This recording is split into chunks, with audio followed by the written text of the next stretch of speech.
There's nowhere you can hide, Spartan. Put as much distance between you and the truth as you want. It changes nothing. Pretend to be everything you are not. Teacher, husband, father. But there is one unavoidable truth you will never escape. You cannot change. You will always be a monster. I know. But I am your monster no longer.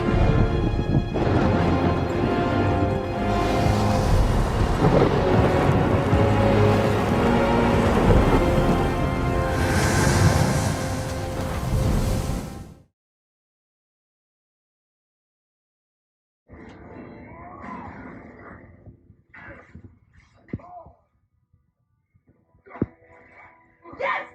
Fuck you! Fuck you!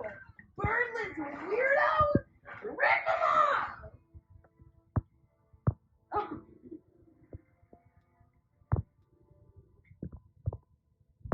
You freed me from the corrupted form. You're welcome. You have my eternal gratitude.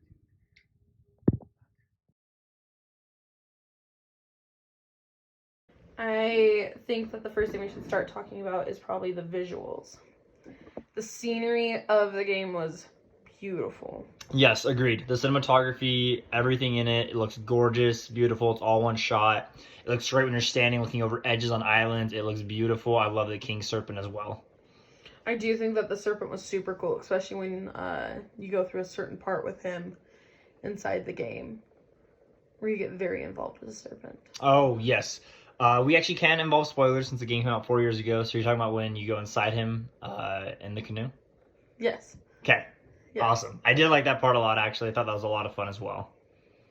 I really liked that. I liked the attack designs that were created when we did a special effect, like with the blizzards, with the axe, and then also with the the little animations.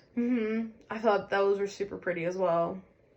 Okay. No, I can fully get behind that. Yeah, I thought it was a great game. The story was a beautiful story. I was actually very enthralled the whole time. We actually did a lot of exploring because a few of our friends actually kind of just boosted through the whole entire story and didn't really explore. But I'd say me and Kristy explored quite a bit and ended up 100%ing it, obviously. But we went off track a lot during the story. I do love the open world. I like being able to explore and do what I would like in the game and not having to do exactly what the game wants and go through this whole like rule setup. And coming from a big fan of Skyrim. I do love Skyrim. I am definitely an open world player. I do like having multiple objectives and then being able to pick and choose what ones I want to do when I want to do them, and it was fun to be able to go through all of it and be able to see all the different objectives And it was cool being able to check them all off. That was very satisfying. Agreed. No, 100% agree. And then one thing I'd love to touch on is I personally like a challenge in a video game. I myself have only played the old school Pokemon games on my own. That's really all I kind of play now. But I really don't like modern games as much when they hold your hand. And something I really liked in this game was the Valkyrie Battles, especially the Valkyrie Queen at the end. I thought they were a great challenge, and I found it very satisfying when you were able to beat them, and it didn't seem like they were just kind of knockoffs post-game. I thought some were definitely harder than others, but the Valkyrie Battles weren't my favorite. They were just kind of too tedious for me, but I do understand the love of the challenge because they weren't easy. But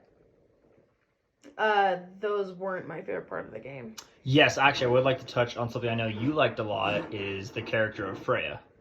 I did. I loved the character of Freya. I'm very excited to see what they do with her in the next one. In Ragnarok. Yeah. I think it's really cool to have Kratos be this like special character in such a different realm of things where it changes like the true story of like the timeline and stuff. So it definitely leaves like a bunch of questions, and it's not just a story that you've heard 100 times. Like there's definitely going to be things that change. Agreed. No, I 100% agree. And yeah, I have no flaws with the game. I give it a 10 out of 10. And I hope you guys enjoyed our mini review here. The one thing I'll leave off on is my favorite scene and Kristy's favorite scene. We'll give our own opinions. My favorite scene looking back at the whole game is I love the watch your tone, boy. I like that a lot, but that's probably my second favorite scene. I think my favorite scene is the dialogue between him and Athena when he gets the old Blades of Chaos back from his house. That was my so personal cool. favorite. Yeah, that one was super, super cool. My favorite dialogue with the game is with the dwarves. That is Yes, my I love them a lot. favorite. I was so sad after we finished the game and basically finished all the tasks that we could, with just like a couple things left, and the dwarves stopped talking to us. That made me so sad. I'd always go up to them just to see if they had one last thing to say to me. Agreed. Nope, and I completely agree with that. One thing I think that's really cool about the game is they make other side characters even very enthralling to talk to and kind of interact with. And same thing as Kristy when we were playing, we switched off on chapters. We would go out of our way just to go talk to them to hear the dialogue they had, just to kind of see what they were thinking at the time, which was actually a lot of fun instead of just kind of boosting through the story once again, kind of branching off a little bit. Yeah, the two brothers definitely created... Brock and Sindri. Yeah, the two brother of the dwarves definitely created some light humor with a lot of dark situations that were occurring with, like, Thor's sons and, like, Freya and her sad backstory and the Valkyries being trapped. Like, it's not a super uplifting story, but, like, the dialogue between it doesn't feel like a super dark movie, like, or game. Like, it doesn't feel like a horror game or anything. Like, it's still very, like, fun and upbeat. Yeah, agreed. For what's happening. I completely agree. I hope you guys enjoyed this little, you can call it like a little game podcast, quote unquote, that we did here for God of War. It is both, like I said, our first games we 100%ed, and just thought it'd be kind of cool to kind of represent the game and make a video based on it, considering it was our first 100% that we've ever done. So we hope you guys enjoyed the little bit of video we did here, and we will hopefully make one for Ragnarok, and I'm hoping that game will be on the same level as this one. Yeah. Yeah, I have high hopes. I have high standards as well. Oh my goodness, the music as well is amazing. I hope they keep that in the next one. Yes, the music, the OST, the soundtrack, the score is beautiful. It was really nice. Well, thanks for having me, Cody. You're welcome. All right, guys, thank you so much. Have a good one.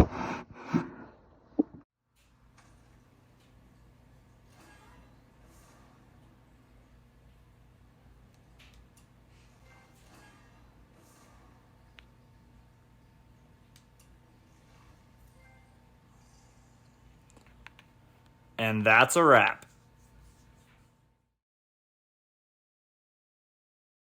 Hey guys, I just 100% my first modern game with Kristy, God of War 2018. I just defeated the Valkyrie Queen, and so pumped. I 100% in this game. I love it to death, 10 out of 10. It was amazing. He did so good. I'm so proud of you, my boy. You caught the end of the fight. I did! The halls and my bedroom doorknob would shake all the time.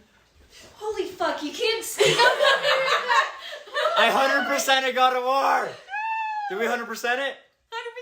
Did we 100% God of War? Yes!